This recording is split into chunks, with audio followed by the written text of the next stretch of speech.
لیکن بعد میں ان کے دل میں آپ کے لیے نفرت پیدا ہو جائے گی، تو نفرت پیدا ہونے کی بجائے اگر آپ ان کے دل کو اگر آپ کھینچنا چاہتے ہیں، ان کے دل میں اپنی لیے جگہ بنانا چاہتے ہیں، آپ اپنی بات منوانا چاہتے ہیں، تو آپ کو ایک ایسا طریقہ اختیار کرنا پڑے گا جو طریقہ متاثر کرنے کا ہو۔ آپ خود بھی اپنے حوالے سے سوچیں کہ اگر کوئی اور مجھ پہ آ کے غصہ کرنا شروع کر دے تو کیا میری کیا میرا عمل کیا ہوگا، میں کیا ریئیکشن کروں گا، میں کیا ریئیکشن دوں گا۔ تو لہٰذا اس کی بدسلوکی کی وجہ سے لوگوں کے دل جو تھے وہ شیشے کی طرح چکنا چور ہو گئے، ٹوٹ گئے۔ ظاہری بات ہے کہ دل تو ٹوٹ جاتے ہیں، ان کے دل میں ایک نفرت پیدا ہو گئی۔ اب نفرت کی بیج بونے کی کوشش کر رہے ہو تو محتسب کو معلوم نہیں کہ دلوں کا تول ڈالنا کتنا بڑا گناہ ہے۔ یہ کوئی معمولی گناہ نہیں ہے کہ یہ چھوٹا گناہ ہے۔ تو لہٰذا اس بات کے حوالے سے شاعر کہہ رہے ہیں۔ میر درد اصل میں ایک صوفی شاعر بھی ہیں، ان کی ایک صوفی شاعر ہے، ان کی شاعری میں جگہ جگہ تصوف کا جو رنگ ہے وہ یہ ہمیں دکھائی دیتا ہے۔ صوفیہ کے نزدیک انسان کا دل خدا کا گھر ہوتا ہے، کسی انسان کا دل دکھانا سب سے بڑا گناہ ہے۔ صوفیہ مذہب اور قوم و ملت سے بالاتر ہو کر انسانیت کا درس دیتے ہیں اور ہیومینٹی کا درس دیتے ہیں، لوگوں کو سمجھاتے ہیں کہ آپ کو یہ طریقہ اختیار کرنا چاہیے، آپ کو یہ طریقہ اختیار کرنا چاہیے۔ ان کے نزدیک، ان کے قریب ہر انسان نیک و بد عمل قابل احترام ہے۔ نفرت گناہ کی بجائے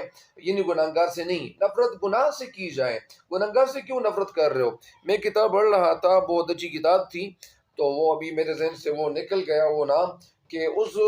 کتاب میں انہوں نے یہ بات بھی بتائی تھی کہ آپ کو کسی گناہگار سے غرض نہیں رکھنا چاہیے، آپ اس گناہ سے آپ کو نفرت کرنا چاہیے جس گناہ میں وہ مبتلا ہے۔ مثال کے طور پر انہوں نے یہ مثال دی تھی کہ اگر کوئی ہیروئن ہے، وہ ہیروئن پیتا ہے، یہ تو گناہ کا کام تو ہے ہی، یا اسی طرح کچھ اور کسی اور چیز نشے میں مبتلا ہے، تو آپ کو اس نشے سے نفرت کرنی چاہیے، اس بندے سے نفرت نہیں کرنی چاہیے، وہ بندہ تو نفرت نہیں ہوتا۔ تو لہٰذا چنانچہ یہاں پہ شاعر بھی کہنا یہ چاہتے ہیں کہ کسی گناہگار کو اس کے گناہوں کا تانا دینا اور اس کی عزت نفس کو مجروح کرنا، ان کو تکلیف دینا نیکی کے بجائے خود ایک بہت بڑا گناہ ہے۔ لہٰذا اس گناہ سے خود کو روکنا چاہیے۔ یا ایک مبلغ، یا اسی طرح جو مصلح ہوتا ہے، یا جو علماء ہوتے ہیں آج کل، ماشاءاللہ ایسے سے علماء بھی آج کل ہے کہ وہ اگر کسی کو سمجھاتے ہیں تو بہت خوبصورت طریقے سے پولیٹلی انداز سے لوگوں کو سمجھاتے ہیں کہ آپ کو اس گناہ سے باز آنا چاہیے۔ تو ایک مبلغ اور مصلح کو یہ چاہیے کہ وہ محبت اور شفقت سے گناہگاروں کو سیدھے راستے پہ لائیں، سیدھے راستے کی طرف ان کو متوجہ کریں۔ تو اگر ایسا طریقہ آپ اختیار کریں گے جو طریقہ اچھا نہیں ہوتا، تو لہٰذا آپ کسی کو راہ راست پہ نہیں لا سکتے۔ آپ تو ان کو مزید آپ ان کو غلط طریقے پہ آپ ان کو گامزن کر رہے ہیں۔ اگر آپ یہ طریقہ اختیار کریں گے تو آپ کی بات کبھی نہیں مانیں گے۔ اس حوالے سے جوش ملی آبادی کا ایک شعر ہے کہ اے دوست دل میں گردی کدورت نہ چاہیے، اے دوست دل میں گردی کدورت نہ چاہیے، اچھے تو کیا بروں سے بھی نفرت نہ چاہیے، اچھے تو کیا بروں سے بھی نفرت نہ چاہیے۔ یہ جوش ملی آبادی کا شعر تھا۔ اس حوالے سے ایک بات یہ بھی میں آپ کو بتاتا چلوں کہ اگرچہ میں نوشی، شراب نوشی گناہ ہے، یہ کام شراب پینا گناہ کا کام ہے، یہ ثواب کا کام تو نہیں ہے، اور محتسب کے پاس اسے روکنے اور اس پہ سزا دینے کا اختیار بھی نہیں ہے۔ اختیار بھی ہے، ان کو اختیار حاصل ہے کہ وہ ان کو منع کر لیں، لیکن محتسب کو ایسا رویہ اختیار نہیں کرنا چاہیے کہ جس سے لوگوں کی عزت نفس مجروح ہو جائے، لوگوں کی جو عزت ہے ان کی عزت مجروح نہ ہو، ان کی عزت کم نہ ہو اور ان کے دل ٹوٹ جائے۔ ایسا نہیں کرنا چاہیے کہ ان کے دل آپ کو کسی کا دل نہیں ٹوٹنا چاہیے، کسی کا دل رکھنا چاہیے، کسی کی عزت کا آپ کو احترام کرنا چاہیے۔ کسی کا دل دکھانا اور دل توڑنا بھی ایک بڑا گناہ ہے۔ یہ ایک انسانی نفسیات بھی ہے کہ کوئی بھی شخص نہیں چاہتا کہ اس پر تنقید کی جائے، ان پہ کوئی بندہ کرٹیسزم کرے یا کوئی اس پر حکم چلایا جائے۔ کل میں میرے ایک دوست ہے، بہت اچھے دوست ہے، تو انہوں نے ایک بات شیئر کی ہوئی تھی کہ تنقید سے پہلے تحقیق لازمی ہے، اور تنقید سے پہلے تحقیق لازمی ہے۔ آپ اس بات کی تحقیق کر لیں کہ یہ بات اس میں کتنی سچائی ہے، لہٰذا اس سچائی کی طرف آپ کو دھیان دینا چاہیے۔ اور اگر آپ کسی پہ تنقید کرتے ہیں تو ظاہری بات ہے کہ ان کی شخصیت جو ہوتی ہے وہ مجروح ہو جاتی ہے، مجروح زخمی ہو جاتی ہے، ان کو آپ زخمی کرتے ہیں، ان کے دل کو آپ توڑنے کی کوشش کر رہے ہیں، لہٰذا کسی کا دل نہیں توڑنا چاہیے۔ ہاں، اگر اس کے کسی اچھے کام کی اگر آپ تعریف کریں، اس کی کسی خامی کہ ان کے اندر کوئی خامی ہے ان کی نشاندہی آپ کر دیں، آپ ان کو صحیح طریقے سے سمجھائیں کہ یار بندے یعنی آپ میری اس بات کو مانیں، اس کو اپنے پلے باندھیں، اور حکم انداز کی بجائے آپ کو مشورتاً اس کو صلاح پہ آمادہ کرنا چاہیے، اصلاح پر آمادہ کرنا چاہیے، اور وہ بخوشی وہ بات آپ کی مانیں گے، وہ آپ کی وہ بات ضرور مانیں گے، کیونکہ جب آپ ایسا طریقہ اختیار کریں گے جو طریقہ اچھا ہوگا، بہترین ہوگا اور متاثر کن ہوگا، تو وہ اس حوالے سے میں آپ کو متاثر کن حوالے سے ایک بات بتانا چاہتا ہوں۔ جس طرح علامہ اقبال رحمۃ اللہ کا جو شعر ہے، یعنی جواب شکوہ کا جو پہلا شعر ہے کہ دل سے جو بات نکلتی ہے اثر رکھتی ہے، پر نہیں طاقت پرواز مگر رکھتی ہے۔ تو جب آپ اپنے دل سے کوئی بات نکال دیتے ہیں، کوئی بھی بات آپ کہہ دیتے ہیں، تو اس بات کا اثر ضرور ہوتا ہے۔ تنقید کتنی ہی درست کیوں نہ ہو، کتنی درست کیوں نہ ہو اور پازیٹیو کیوں نہ ہو، وہ اصلاح کے لیے فائدہ مند نہیں ہے، فائدے مند نہیں ہے۔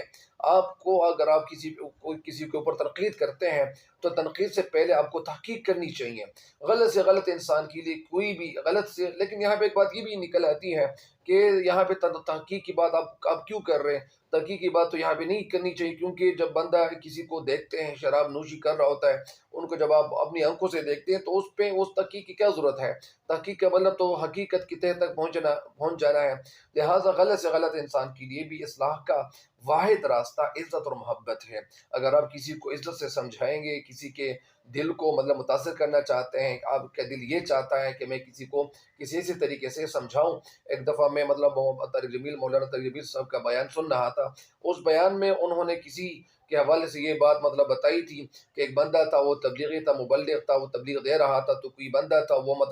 کسی چیز کا شوقین تھا، کتے وغیرہ پالنے کا یا گھوڑے پالنے وغیرہ کا وہ شوقین تھا، تو لہٰذا ان کو وہاں پہ چلے جاتے ہیں، وہ مبلغ جب چلے جاتے ہیں تو سب سے پہلے جب وہ جس چیز کا شوق کر رہا تھا، یعنی کتے وغیرہ کا یا گھوڑے کا، تو ان کی تعریف وہ کرتے ہیں کہ یہ گھوڑا اچھا ہے، یہ ایسا ہے، یہ ایسا ہے، آپ ان کو یہ خوراک دیں گے تو یہ ایسا ہوگا۔ تو لہٰذا میرا یہ خیال بھی ہے کہ جب کسی کے ساتھ آپ کچھ باتیں شروع کرتے ہیں تو آپ کو خوبصورت انداز سے ان کے کسی بھی انسان کے ساتھ آپ کو پولائٹلی انداز سے آپ کو بات شروع کرنی چاہیے، اور آپ کی وہ بات پہ اثر بھی، ظاہری بات ہے کہ اثر بھی ان کے دل میں بیٹھ جاتا ہے۔ تو کہنے کا مقصد یہ ہے کہ ہر انسان کو جس کے ساتھ بھی واسطہ پڑے تو صحیح طریقے سے ان کے ساتھ بات کرنی چاہیے، اور جب آپ صحیح طریقے سے، صحیح انداز سے کسی کے ساتھ بات کریں گے تو ظاہری بات ہے کہ اس بات کا اثر تو ضرور ہوتا ہے۔ تو میں بہت ساری باتیں میرے دل میں یہاں پہ آ جاتی ہیں اور آ گئی ہے کہ جس طرح بہت ساری باتیں آ جاتی ہیں، تو میں اس تشریح کو اس شعر پہ ختم کرتا ہوں اللہ کے فضل و کرم سے۔ حکم ہے سچ بھی قرینے سے کہا جائے ندیم، حکم ہے سچ بھی قرینے سے کہا جائے ندیم، زخم کو زخم نہیں پھول بتایا جائے۔ یعنی حکم ہے سچ بھی قرینے سے کہا جائے ندیم، زخم کو زخم نہیں پھول بتایا جائے۔ اگر آپ کسی پہ حکم بھی چلانا چاہتے ہیں تو آپ کو ایسے طریقے سے چلانا چاہیے تاکہ اس کا زخم کو زخم نہیں،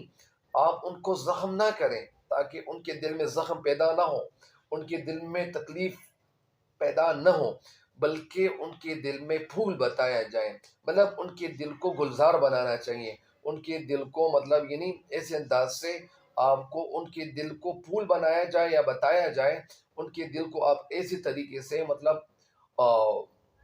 مائل کرنا چاہیے، ایسے طریقے سے آپ کو پولائٹلی انداز سے سمجھانا چاہیے تاکہ ان کے دل میں آپ کے لیے محبت پیدا ہو جائے، محبت پروان چڑھے۔ تو لہٰذا اس شعر کی تشریح، اور مجھے امید ہے کہ انشاءاللہ اللہ کے فضل و کرم سے آپ لوگ اس سے استفادہ کریں گے، اور اس شعر کی تشریح جتنی بھی ہے آپ آپ لوگوں کو بتا سکتے ہیں، اور وہ بھی اس چینل کو سبسکرائب بھی کریں اور ساتھ ساتھ ان تشریحات سے استفادہ بھی کریں۔ اللہ تعالیٰ آپ سب کا حامی و ناصر ہو۔ اللہ تعالیٰ سب جتنے بھی جو فالوورز ہیں، سبسکرائبرز ہیں، اللہ تعالیٰ آپ سب کو دنیا اور آخرت دونوں جہانوں میں کامیابی عطا کریں۔ تب تک کے لیے مجھے دیجیے اجازت، اللہ نگہبان۔